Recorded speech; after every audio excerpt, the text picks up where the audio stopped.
আসসালামু আলাইকুম। জীবনের গল্প ব্লগ থেকে আপনাদের সবাইকে জানাচ্ছি স্বাগত। আপনারা সবাই কেমন আছেন? আলহামদুলিল্লাহ আমি ভালো আছি। আজকে চলে যাচ্ছি বাগানে ঘাটকোল উঠাতে। আপনাদের সাথে আজকে ঘাটকোলের ভর্তা শেয়ার করব। আপনারা সবাই সঙ্গেই থাকুন। আমি বড় বড় ঘাটকোলগুলো উঠিয়ে নিচ্ছি, আর ছোটোগুলো থাকছে পরে যেন আবার রান্না করা যায়। কিছু ঘাটকোল এভাবে উঠিয়ে নিলাম।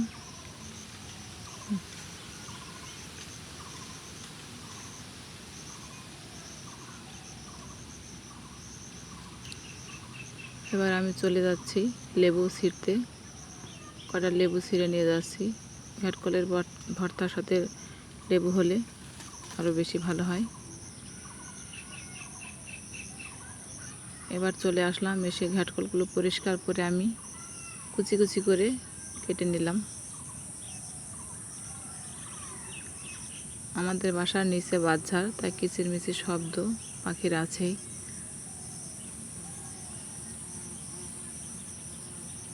আমি চলে আসলাম রান্না করতে। ঘাটকোলগুলো টেলে নিলাম। আমার রাজাগুলো আমার পাশেই থাকে সব সময় রান্নার কাছে।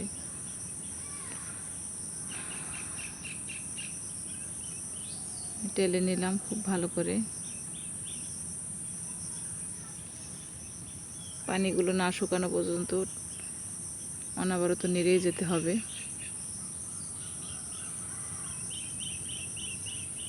ঘাটকোল টালা শেষে আমি ঝাল, পেঁয়াজ, রসুন আবার টেলে নিলাম।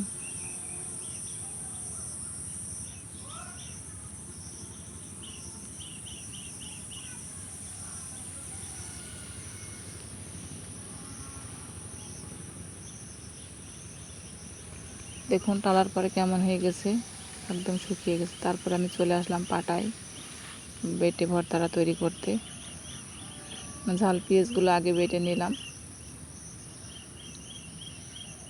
তারপর আমি ঘাটকোলগুলো দিয়ে দিলাম। ঘাটকোলগুলো ভালো ফিনিশ করে বেটে নিচ্ছি।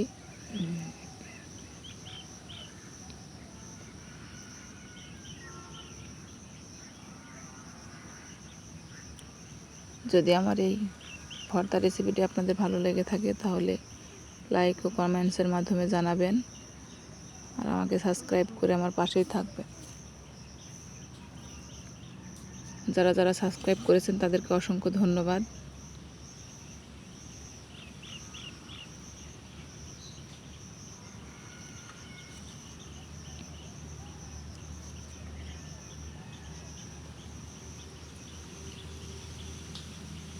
পাটায় বেটে ভর্তা তৈরি করার স্বাদই আলাদা। তারপরে আমি লেবু কেটে নিলাম।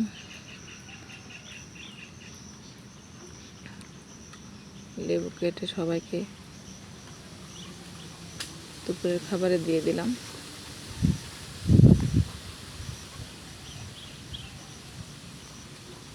ধন্যবাদ। ভিডিওটি ভালো লাগলে অবশ্যই পাশে থাকবেন।